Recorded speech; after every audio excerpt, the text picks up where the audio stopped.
तो चलिए आज से हम फिर अपना एक नया सेशन चालू करने जा रहे हैं। क्लास 10th का हिंदी का वीडियो हम बना रहे हैं, ठीक है। क्लास 10th यानी गद्य और पद्य दो होता है, दो खंड होता है। तो आज हम सब जो है पद्य खंड पढ़ेंगे पहले, ठीक है। और आज से आपको इस चैनल पे यानी बजरंगी कोचिंग सेंटर पे रोज डेली का डेली जो है एक वीडियो मिलेगा, ठीक है। और आपका मैं आर्ट सेक्शन, साइंस सेक्शन और हिंदी तीनों जो है कवर कराने का पूरा प्रयास करूंगा। तो आप सब मेरे वीडियो को जो है लाइक कर दीजिएगा, चैनल को सब्सक्राइब कर दीजिएगा। तो आज हम पढ़ने जा रहे हैं, पहला चैप्टर है आपका राम नाम बिना व्यर्थ थे जग जन्मा, जिसके जो लेखक है ना ये है गुरु नानक देव। और इनका सबसे पहले हम कवि परिचय पढ़ेंगे, काहे कि अब जो ऑब्जेक्टिव आ रहा है वो कवि परिचय से ही ज्यादातर आ रहा है। तो इसके लिए हम कवि परिचय देखेंगे। तो चलिए वीडियो को बिना विलंब किए हुए चालू करते हैं। तो देखिए कवि परिचय जो है, सबसे पहले कवि परिचय में हम सब ये देखेंगे कि गुरु नानक देव का जन्म कहाँ हुआ, उनके पिता का नाम क्या था, माताजी का नाम क्या था।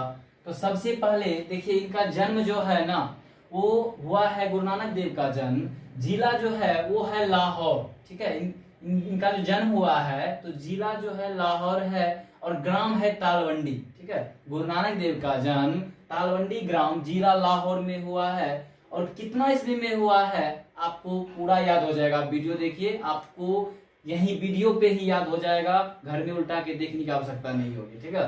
तो इनका जन्म जो है 1469 ईस्वी में, कितना ईस्वी में, तो 1469 ईस्वी में हुआ है। और इनका जन्म स्थान बहुत ही एक अच्छे नाम से प्रसिद्ध है और ये क्वेश्चन कई बार आपके एग्जाम में आ चुका है। इनका जन्म स्थान जो है वो नानकाना साहब नाम से प्रसिद्ध है, ठीक है। और नानकाना साहब जो है अब भारत का, जब भारत और पाकिस्तान मिला हुआ था तो भारत में था, अब भारत और पाकिस्तान क्या अलग अलग है। तो अभी जो है नानकाना साहब वो पाकिस्तान में स्थित है, ठीक है। तो अभी जो नानकाना साहब पूछा जाएगा तो वो पाकिस्तान बोल दीजिए, पाकिस्तान में अवस्थित है, ठीक है। और इनके देखिए पिता, माता और पत्नी का नाम याद करने के लिए जो है एक याद रखिएगा ट्रिक, ठीक है, ट्रिक मैं बता दूंगा। इनके पिता का नाम है कालू चंद्र खत्री, पिताजी का नाम कालू चंद्र खत्री, माता जो थी वो थी तृप्ता, ठीक है, माता जो थी वो तृप्ता थी। और पत्नी का नाम है सुलक्षणी, इनके पत्नी का नाम यानी गुरु नानक देव के पत्नी का नाम जो है वो है सुलक्षणी, ठीक है। गुरु नानक देव के पत्नी का नाम है सुलक्षणी। इनके पिताजी देखिए, हर एक माता पिता का एक सपना होता है कि जो हम काम कर रहे हैं ना वही मेरा बेटा काम करे।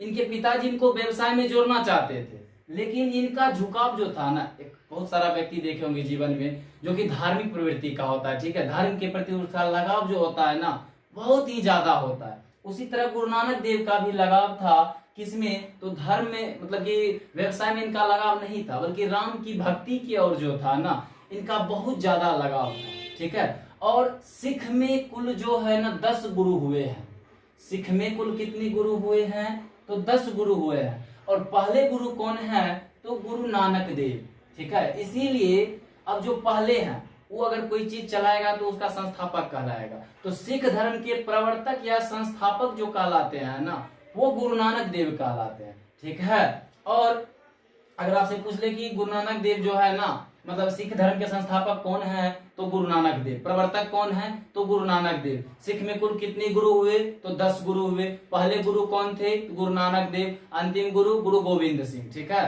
अब देखिए इन्होंने हिंदू मुस्लिम धार्मिक उपासना पर बल दिया, ठीक है, मतलब दोनों के धर्म को यह मानते थे, इन्हें कि हिंदू को मान रहे हैं, ठीक है। और दोनों के धर्म का इन्होंने जो है मतलब ये भी कहा है कि तुम जो है ना कोई पत्थर की पूजा कर रहे हो तो कोई मस्जिद में जाके जो है मतलब मंत्र पढ़ रहे हो, पूजा पाठ कर रहे हो, ठीक है। तो इन्होंने दोनों का जो है यथार्थ परिचय दिया है, ठीक है। और यह कर्म कांड के सबसे बड़े विरोधी थे, ठीक है। यानी कि भक्ति जो होता है ना,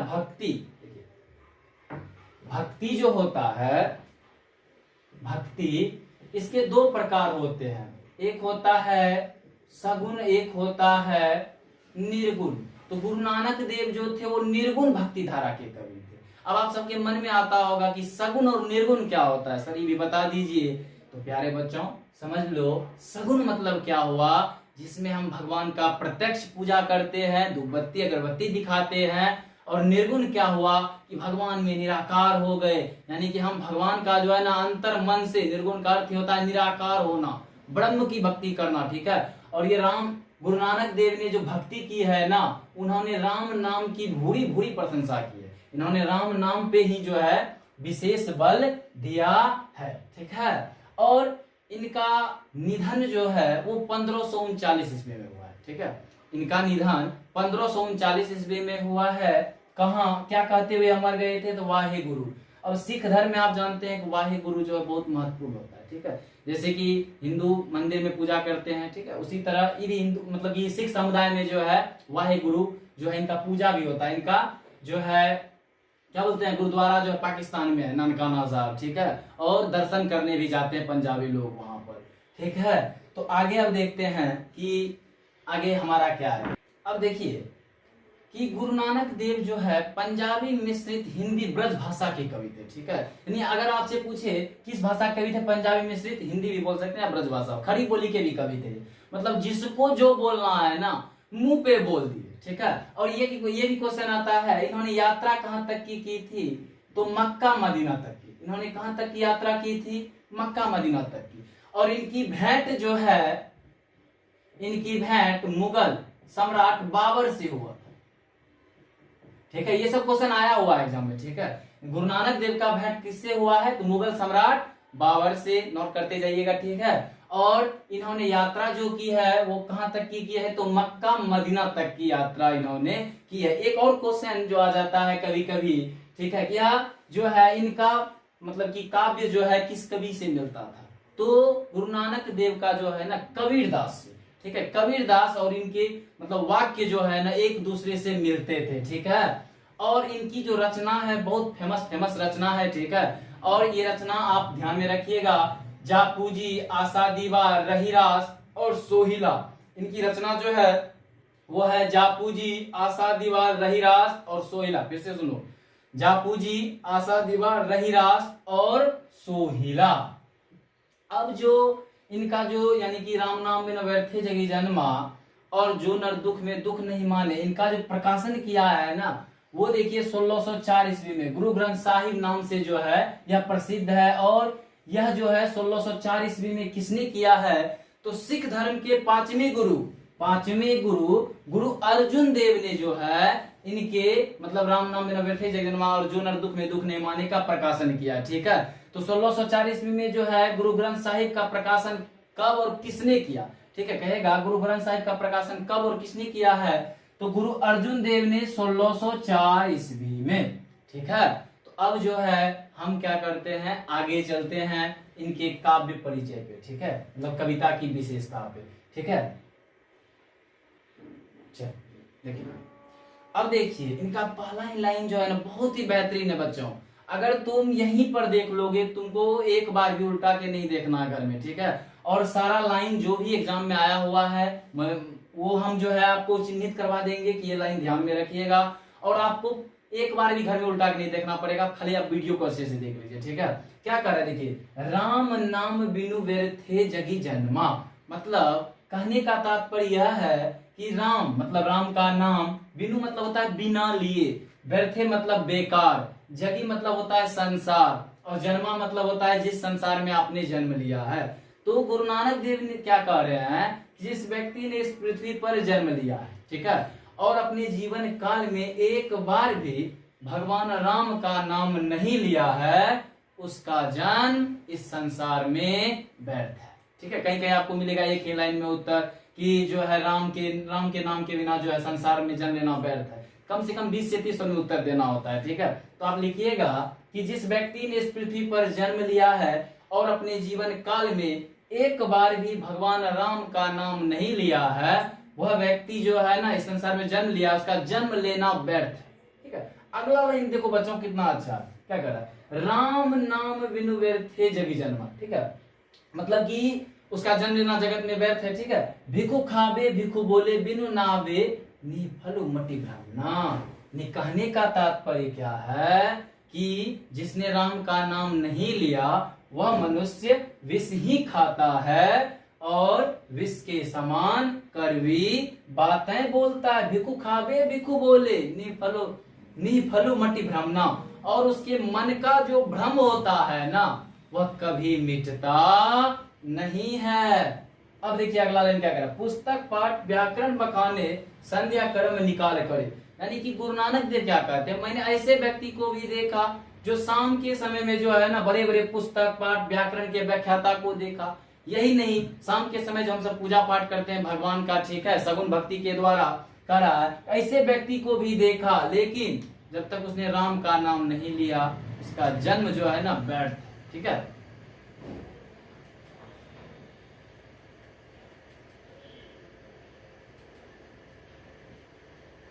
हाँ देखिए ये बहुत सुंदर लगे।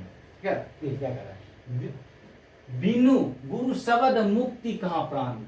आप सबको पता है कि हमारे जीवन में जो है ना गुरु का बहुत महत्व होता है। ठीक है, अगर आपके जीवन में एक अच्छा गुरु है तो आप जो है आपका जीवन सुधर जाएगा।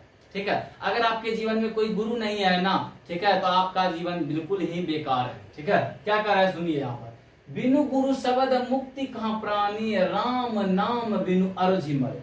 ठीक है, कह रहा है कि ये जो राम नाम की प्राप्ति है ना ये बिना गुरु का नहीं होता है। ठीक है, और अर्जी मरे मतलब जो राम का नाम नहीं लेता है वो जो है ना उसके मन का उलझन जो है कभी मिटता ही नहीं है। ठीक है, उसके मन से जो है उलझन वह कभी नहीं मिटता है। देखिए कितना अच्छा लाइन है, दंड कमंडल शिखा सुत धोती तीर्थ गमनुअति भ्रमनु करे। अब देखिए क्या कह रहा है गुरु नानक देव, क्या कहते हैं, मैंने देखा हाथ में कमंडल लेके, दंड मतलब हाथ में कमंडल लेके, शिखा में टीक बढ़ाकर, सूत धोती तीर्थ गमनुअति भ्रमनु करे मतलब गेरुआ वस्त्र धारण करके चार धाम की यात्रा पर घूमने वाले व्यक्ति को भी देखा। ठीक है, लेकिन अब देखिए अगला कितना अच्छा है, राम नाम बिनु शांति न आवे जबकि हरि हरि नाम सुपारी पड़े। लेकिन इतना कर्म कांड करने के बाद, यानी कह रहे हैं गुरु नानक देव, तुम जो है ना कुछ भी घूम लो, पूजा पाठ कर लो, तीर्थ चले जाओ, साधु बन जाओ, लेकिन जब तक तुमने अपने श्री राम का मतलब भगवान राम का नाम नहीं लिया है तुमको कहीं भी शांति की प्राप्ति नहीं होगी। जबकि हरि हरि नाम सुपारी पर, हरि भगवान राम का ही दूसरा नाम है। ठीक है, आगे क्या कह रहा है देखिए, जटा मुकुट तन भसन लगाई वसन छोर तन नग्न भया। अब ये कितना अच्छा लाइन आप देखे होंगे अपने जीवन में, ऐसे लोगों को बिल्कुल ही देखे होंगे जो क्या करता है, जटा मुकुट तन भसन लगाई मतलब कि बड़ा बड़ा सीख बढ़ा लेगा। ठीक है, और तन में भस्म लगा लेगा, नागावा का नाम सुने होंगे। ठीक है, वह क्या करते हैं, वस्त्र का त्याग कर देते हैं। ठीक है, कह रहा है कि जटा बढ़ाना, तन में भस्म लगाना और वस्त्र का त्याग करके नग्न अवस्था में रहना, ऐसे व्यक्तियों को भी मैंने देखा। ठीक है, यही नहीं, जेते जिया जंत जल थैयल मल जत्र तत्र तू सर्वजिया मतलब आकाश हो, पाताल हो, पृथ्वी हो, तीनों जगह अगर कोई सजीव प्राणी है और रह रहा है, अगर उसने राम का नाम नहीं लिया है तो उसे मुक्ति की प्राप्ति नहीं होगी। गुरु प्रसादि राखी जन को हरि रस नानक झोल पिया। ठीक है, अब देखिए क्या कर रहा है, कितना अच्छा कह रहा है, ये जो राम नाम का जो है ना प्रसाद सबको नहीं मिलता। ठीक है, जिसपे गुरु की कृपा होती है। ठीक है, अब देखे होंगे सत्संग का प्रचार प्रसार किया जाता है, भगवान की महिमा का बखान किया जाता है। वही कह रहे हैं कि गुरु प्रसादी राखी जन को हरि रस नानक झोली पिया। गुरु नानक जी कहते हैं मैंने अपने गुरु की कृपा से जो है भगवान राम के नाम का रस जो है ना झोली भर भर कर पिया है। जरा तुम भी पीकर देखो, शायद तुम्हारे जीवन का सब दुख तकलीफ दूर हो जाए। इस तरह से हमारा पहला पैराग्राफ जो है ना वो खत्म हो गया। ठीक है, तो आप स्क्रीनशॉट भी ले सकते हैं। ठीक है, तो अब दूसरे पे चलते हैं। ठीक है, हाँ देखिए कितना सुंदर है, वाह बहुत अच्छा। ठीक है, अब देखिए कितना सुंदर लाइन है कि जो नर दुख में दुख नहीं माने, आपसे पूछ ले कि जो नर दुख में दुख नहीं माने या राम नाम बिनो व्यर्थे जगी जन्मा के लेखक कौन है, तो आप क्या बोलोगे, गुरु नानक देव। गुरु नानक देव किस काल के कवि हैं, तो गुरु नानक देव जो है भक्ति काल के कवि है। ठीक है, इस वीडियो के बाद मैं आपको इसका वस्तुनिष्ठ ऑब्जेक्टिव क्वेश्चन भी करवा दूंगा और प्रश्न उत्तर भी करवा दूंगा। ठीक है, प्रश्न उत्तर आपसे ऑटोमेटिक बन जाएगा। ठीक है, जैसे मैंने पहला अध्याय का अर्थ बताया था ना, उसमें जो था पहला ही प्रश्न होगा आपका कि कवि किसके बिना जगत में यह जन्म व्यर्थ मानते हैं, तो उसका आंसर आपको पता है। उसके बाद दूसरा ही प्रश्न है कि वाणी कब विष के समान हो जाती है। ठीक है, इस अर्थ को देखिए पहले क्या कह रहा है, जो नर दुख में दुख नहीं माने, जो नर मतलब होता है व्यक्ति, मनुष्य जो बोलो आप, ठीक है, कह रहा है जो व्यक्ति दुख में दुखी, दुख मतलब जो व्यक्ति दुख में दुख नहीं होता है, ठीक है, जो दुख में दुखी नहीं होता है, ठीक है, जो नर दुख में दुख नहीं माने, सुख सने और भय नहीं जागे, ठीक है, मतलब जो व्यक्ति दुख में दुखी नहीं होता, सुख में सुखी नहीं होता, ठीक है, सुख सने और भय नहीं जाके, कंचन माटी जाने, जो सोने को जो है ना मिट्टी के समान समझता है, ठीक है, मतलब आपको दुख आया तो जो है बहुत ज्यादा घबरा नहीं रहे हो आप, आपको सुख आया तो आप जो है बहुत ज्यादा उछल नहीं रहे हो, हमको बहुत सुख आ गया, ठीक है, कह रहा है दोनों परिस्थिति में जो एक समान रहता है, ठीक है, बहुत धन आने के बाद भी मनुष्य के मन में शांति हो, अर्थात जो सोने को क्या समझेगा, मिट्टी के समान समझेगा, ठीक है, ना ही निंदा ना ही स्तुति जाके लोभ मोह अभिमान, जो व्यक्ति ना तो किसी की निंदा करता है ना ही किसी की स्तुति करता है, इस सब के अलावा जिसके हृदय में लोभ मोह अभिमान नहीं होता है, हरस शोकते रहे न्यारो ना ही मान अपमान, जो ना तो बहुत ज्यादा मतलब खुश होके या जो है निराश होता है या दुखी, या जिसको ना तो अपने मान सम्मान की चिंता है, ठीक है, आशा मानसा सकल त्याग के जगते रहे नासा, मतलब इस संसार में जो है ना कोई व्यक्ति अगर किसी से कुछ आस नहीं रख रहा है, ठीक है, ठीक है, उसको ही नहीं कि हमको इससे मिलेगा, आप आशा विहीन होके किसी का साथ दे रहे हो और आशा नहीं रख रहे हो, वही कह रहा है कि जो है ना सब कुछ का त्याग करके जो है आशा मनसा सकल त्याग के, मतलब संसार में किसी से कोई मतलब नहीं है, मदद करना है तो कर दिए, बदले मुझसे हमको कुछ चाहिए नहीं, ठीक है, काम क्रोध जेहि पर से नाही तहि गत ब्रह्म निवास, मतलब जो जिस व्यक्ति के हृदय में जो दुख में दुखी ना हो, सुख में सुखी नहीं हो, जो ना तो निंदा करे ना स्तुति करे, जिसके हृदय में लोभ मोह का वास नहीं हो, जो ना तो किसी से कुछ आस रखे ना ही निराश हो, इस सब के अलावे जिसके हृदय में काम क्रोध लोभ मोह, अब देखिए काम क्रोध जो है ना एक हो जाता है दूसरा चीज, ठीक है, काम क्रोध मतलब क्या हुआ कि हम किसी के प्रति कुछ आकर्षित नहीं हो रहे हैं, ठीक है, या हमको किसी से कोई लोभ नहीं है, ठीक है, इन सब के मतलब इन सब का जो व्यक्ति त्याग कर देता है ना, उसी के हृदय में जो है ब्रह्म का निवास होता है, यानी कि संत के हृदय में, संत को इस सब चीज से मतलब नहीं रहता है, ऑब्जेक्टिव भी आता है कि किसके हृदय में जो है ब्रह्म का निवास होता है, संतों के हृदय में, संत जो होते हैं मतलब उनको काम क्रोध लोभ इस सब से कोई मतलब नहीं रहता है, ठीक है। अब देखिए क्या कह रहा है, गुरु कृपा जही नर पे किन्नीतन यह युक्ति पिछान, मतलब ब्रह्म तक जाने की युक्ति जो है ना सबको प्राप्त नहीं हो सकती है, आप जो चाहिएगा हमको भी मिल जाए हमको भी मिल जाए ये नहीं होगा, ठीक है, इसके लिए आपको जो है आपके ऊपर गुरु की कृपा विशेष होनी चाहिए, और यही नहीं आपको जो है ना गुरु जो मार्ग बताए उस पर आपको चलना भी होगा, ठीक है। अब देखिए क्या कह रहा है, लास्ट लाइन बहुत ही अच्छा है, नानक लीन भयो गोविंद संग ज्यों पानी संग पानी, इसका दो अर्थ होता, ठीक है, कह रहा है जिस प्रकार आप क्या करो एक कठोता पानी ले लो, ठीक है, या एक बाल्टी पानी ले लो, उससे एक लोटा पानी निकाल दो, ठीक है, फिर अब क्या करो उसमें एक लोटा डाल दो, आपको ये पता चलेगा पानी घटा या बढ़ा, आपको ये नहीं पता चल सकता है कि कौन पानी जो है मिला है कौन नहीं मिला है, ठीक है, वही कह रहा है नानक लीन भयो गोविंद संग ज्यों पानी संग पानी, जिस प्रकार पानी में पानी को मिला देने से उसका आता पता नहीं चलता है, ठीक उसी प्रकार अगर भक्त जो है ना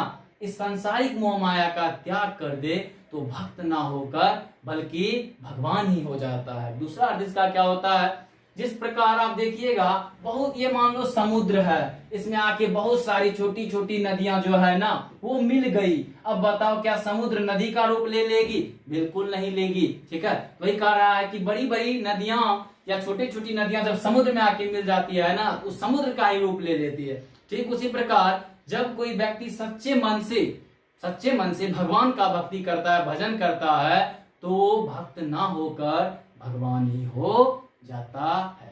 अगर आपको वीडियो अच्छा लगा होगा तो शेयर कर दीजिएगा अपने दोस्तों के साथ, और अगर आपको पीडीएफ चाहिए कमेंट करिएगा नीचे, हम जो है डिस्क्रिप्शन बॉक्स में जो है आप मतलब कि पीडीएफ दे देंगे, ठीक है। तो अगले वीडियो के लिए आप सबका लाइक सब्सक्राइब बहुत ज्यादा जरूरी है, ठीक है, धन्यवाद।